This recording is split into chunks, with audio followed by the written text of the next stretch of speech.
প্রধানমন্ত্রীর গ্রামীণ আবাস যোজনায় মাথার উপর ছাদের ব্যবস্থাপনা সমাজের অন্তিম ব্যক্তিদের আত্মবিশ্বাস জুগিয়েছে। সোমবার প্রজ্ঞা ভবনে মুখ্যমন্ত্রী গ্রাম সম্পর্ক যোজনা ও মুখ্যমন্ত্রী ত্রিপুরা গ্রাম সমৃদ্ধি যোজনা 2.0 এবং গৃহপ্রবেশ অনুষ্ঠানে উদ্বোধন করে বললেন মুখ্যমন্ত্রী অধ্যাপক ডক্টর মানিক সাহা। সোমবার প্রজ্ঞা ভবনে গ্রাম উন্নয়ন দপ্তরের উদ্যোগে মুখ্যমন্ত্রী গ্রাম সম্পর্ক যোজনা, মুখ্যমন্ত্রী ত্রিপুরা গ্রাম সমৃদ্ধি যোজনা 2.0 এবং প্রধানমন্ত্রী আবাস যোজনা গ্রামীণ প্রকল্পে নির্মিত পাকা ঘরে গৃহপ্রবেশ অনুষ্ঠানের আয়োজন করা হয়। এই অনুষ্ঠানে প্রধান অতিথি তথা উদ্বোধক হিসেবে উপস্থিত ছিলেন মুখ্যমন্ত্রী অধ্যাপক ডক্টর মানিক সাহা। বিশেষ অতিথি হিসেবে উপস্থিত ছিলেন রাজ্যের মুখ্য সচিব জে.কে. সিনহা। এছাড়াও উপস্থিত ছিলেন গ্রাম উন্নয়ন দপ্তরের সচিব অভিষেক সিংহ সহ অন্যান্য আধিকারিকরা। এই অনুষ্ঠানে মুখ্যমন্ত্রী বলেন, ত্রিপুরা রাজ্য ছোট হলেও দেশের বিভিন্ন রাজ্যের সাথে পাল্লা দিয়ে এগিয়ে চলছে। ত্রিপুরা এই বছর 60টি জাতীয় পঞ্চায়েত পুরস্কার পেয়েছে। এই পুরস্কারগুলির অর্থমূল্য 10 কোটি টাকা। রাজ্যের গোমতী জেলার নানাজি দেশমুখ সর্বোত্তম পঞ্চায়েত সত্যতা বিকাশ পুরস্কারে পুরস্কৃত হয়েছে। এই পুরস্কারের অর্থমূল্য 5 কোটি টাকা।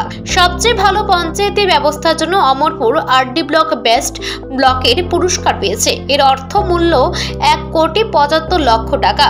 মহিলা বান্ধব ভিলেজ কমিটির জন্য রাজ্যের মনোবঙ্কল ভিলেজ কমিটি পুরস্কৃত হয়েছে। এর পুরস্কার মূল্য 1 কোটি টাকা। দারিদ্র্যমুক্ত পঞ্চায়েত হিসেবে দেবছড়া গ্রাম পঞ্চায়েত পুরস্কার হয়েছে।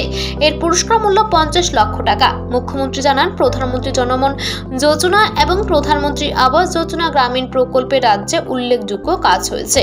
গত 2 বছরে 16,467 পাকা ঘর নির্মাণ হয়েছে। এই পাকা ঘরগুলিতে আলোর অধিকার এবং স্বাস্থ্য ও অন্যান্য সুযোগ সুবিধা রয়েছে।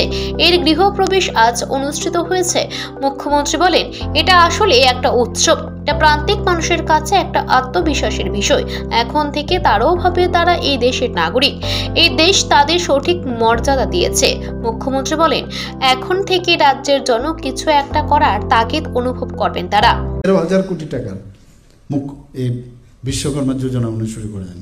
ঠিক পিএম জনমনে যারা রিয়াং, যারা প্রিমিটিভ গ্রুপের, তাদের সম্পর্কে কেউ চিন্তা করেন। ইভেন জনজাতিদের মধ্যেও অনেকের মধ্যে ভাবলে যে এখানের মধ্যে কিন্তু একটা যে আমার জনজাতি, তাদের সম্পর্কে আমাদের উন্নতি হওয়া দরকার, সেটা প্রধানমন্ত্রীজি সেটা করেছেন।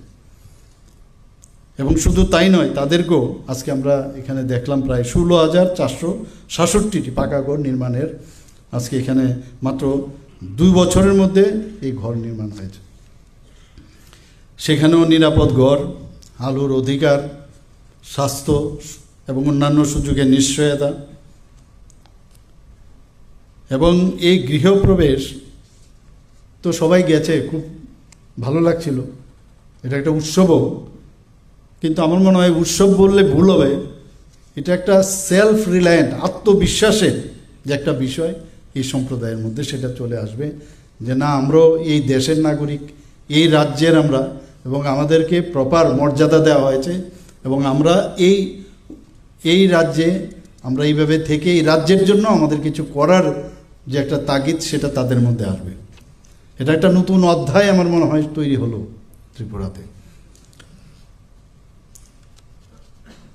মুখ্যমন্ত্রী গ্রাম সম্পর্ক যোজনা, সেখানে যদি আমি কথা বলি যে গ্রাম থেকে শিক্ষা, স্বাস্থ্যসেবা, বাজার, কর্মসংস্থান এবং জরুরি যে পরিষেবা, সেইগুলো কিন্তু এতে করে মানে সংযোগ হলো, একটার সাথে একটা ইন্টারকানেক্টেড হলো। এবং এইগুলো যে হচ্ছে, এটা আমার মনে হয় যে এটা একটা প্যারামিটার যে কোনো জায়গার, যে ওখানকার কীরকম অবস্থাটা আছে তার প্যারামিটার কি। তো এই বিষয়গুলো যদি থাকে, এই প্যারামিটারগুলো একটু আগে আমাদের সেক্রেটারি মহোদয় ওনার বক্তব্যতে বলছিলেন যে 50 মিটার থেকে 1 কিলোমিটার মেইন রোড থেকে, তারপরেও কিন্তু বৃষ্টি হয়, কাদা মাটা ইত্যাদি সমস্যা হয়, ভাঙা টিভির মধ্যেও দেখা যায়, অনেক সময় দেখায় আমাদের। তো এই যোজনার মাধ্যমে এখন তারা কিন্তু ঘর থেকে বেরিয়ে নিশ্চিন্ত মনে তারা কিন্তু যে কাজে বাজারে যাচ্ছে, বাজারে যেতে পাবে। ছেলে মেয়েরা স্কুলে যাবে, কলেজে যাবে, কাদা পেরিয়ে যাওয়ার প্রয়োজন নেই, মানে সমস্যা নিয়ে যাওয়া, সমস্যা খুব ইজ অফ অ্যাপ্রোচিং সেই বিষয়গুলো চলে আসবে। এই অনুষ্ঠানে বক্তব্য রাখেন রাজ্যের মুখ্য সচিব জে.কে. সিনহা। তিনি কেন্দ্র এবং রাজ্য সরকারের বিভিন্ন প্রকল্পগুলির অগ্রগতি তার বক্তব্যে তুলে ধরেন। Bureau report, Asian Times.